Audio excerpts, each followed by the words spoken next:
पिछले कुछ दिनों से दो विषय को लेकर बहुत विवाद हो रहा है। एक तो पवन खेरा जो कांग्रेस के प्रवक्ता भी हैं और मीडिया विभाग के प्रमुख भी हैं, उन्होंने एक बयान दिया प्रधानमंत्री के पिता को लेकर। उसको लेकर बीजेपी और तमाम संगठन लगातार अब कांग्रेस के खिलाफ बोल भी रही है और प्रदर्शन कर रही है। और दूसरा मामला जगदीश टाइटलर को एआईसीसी डेलीगेट बनाने को लेकर। हमारे साथ सुप्रिया श्रीनेती जी। सबसे पहले पवन जी का मामला, जिस तरह की भाषा का उन्होंने इस्तेमाल किया उससे बीजेपी बहुत ऑफेंडेड है। कह रही है कि प्रधानमंत्री का अपमान किया गया। गृह मंत्री ने कहा 2019 में आप लोगों ने एक गलती की, अब 2024 में दूरबीन से भी कांग्रेस नजर। सूप तो सूप बोले छलनी जिसमें 72 छेद। बीजेपी को दिक्कत हो रही है किसी शब्द बली पर। पवन जी एक प्रेस कॉन्फ्रेंस कर रहे थे, उनका स्लिप ऑफ टंग हुआ, उन्होंने तुरंत करेक्ट करके बोला गौतम दास जी नहीं, दामोदर दास जी मोदी।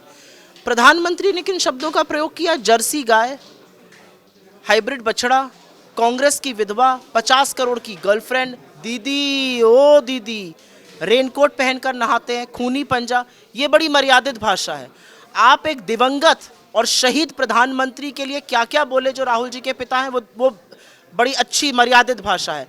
आपने तो नेहरू जी को भी नहीं छोड़ा। आपने तो इस हिंदुस्तान की परिपाटी और संस्कृति पर भी सवाल उठा दिया। सदन में अडानी बोलना था, पूछ रहे थे नेहरू सरनेम क्यों नहीं लगाते। आप अपने नाना का सरनेम लगाते हैं। आप इस डिबेट को छोड़िए।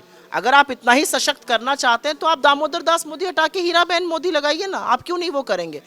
दिक्कत की बात यह है कि मुद्दों से भटकाने का काम मोदी जी करते हैं और उस पर और काबिज करने का काम भारतीय जनता पार्टी करती है। ऐसा कुछ भी हमने नहीं कहा जो अमर्यादित था। स्लिप ऑफ टंग का करेक्शन हुआ, लेकिन होशो हवास में जो प्रधानमंत्री ने बातें कही हैं उसका करेक्शन करके उसकी माफी कब मांगेंगे? थोड़ी सी जानकारी इस पर भी दे दीजिए कि जगदीश टाइटलर को जब भी कांग्रेस पार्टी में कोई पद दिया जाता है या कोई जिम्मेदारी दी जाती है, एक विवाद होता है। वो 84 के दंगों का लेकर है, वो आहत होते हैं। टाइटलर जी सफाई देते हैं कि कोई मामला दर्ज नहीं है, लेकिन जानकारी है कि मार्च में उनके खिलाफ फिर से सुनवाई हो रही है उसकी।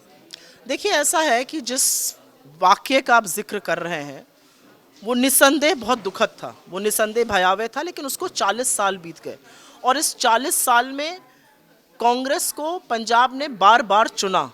कांग्रेस ने इस देश को पहला सिख प्रधानमंत्री दिया और मुझे लगता है बहुत बेहतर प्रधानमंत्रियों में से एक डॉक्टर साहब दिया। कांग्रेस ने इस बारे में उल्लेख भी किया है, राहुल गांधी जी ने इस पर खेद जताया है। अब इस बार भी जब वो स्वर्ण मंदिर गए तो उन्होंने खेद जताया और बोला कि ये गलत था और सर्वथा इसकी पूरी पूरी उन्होंने इसकी भर्त्सना करी। मुझे ऐसा लगता है कि समुदायों को लड़ाकर, समुदायों को भड़काकर अपना बौना राजनीतिक लक्ष्य जो सीधा करना चाहते हैं, इन सबके पीछे कौन है सबको पता है, भारतीय जनता पार्टी है। ये जो गंदा राजनीतिक लक्ष्य सीधा करना चाहते हैं, जो लालच आप राजनीति में लाना चाहते हैं, वो गलत है।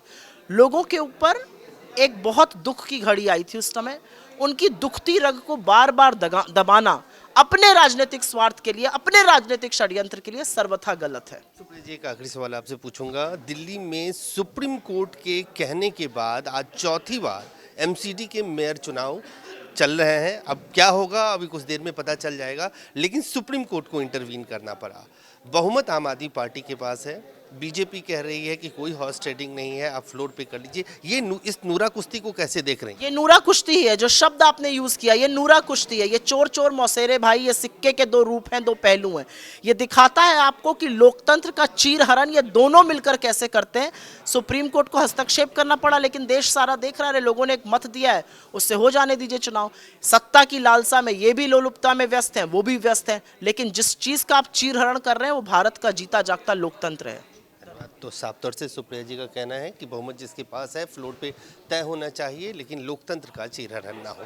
कैमरामैन फिरोज के साथ अजय झा, दैनिक सवेरा, दिल्ली।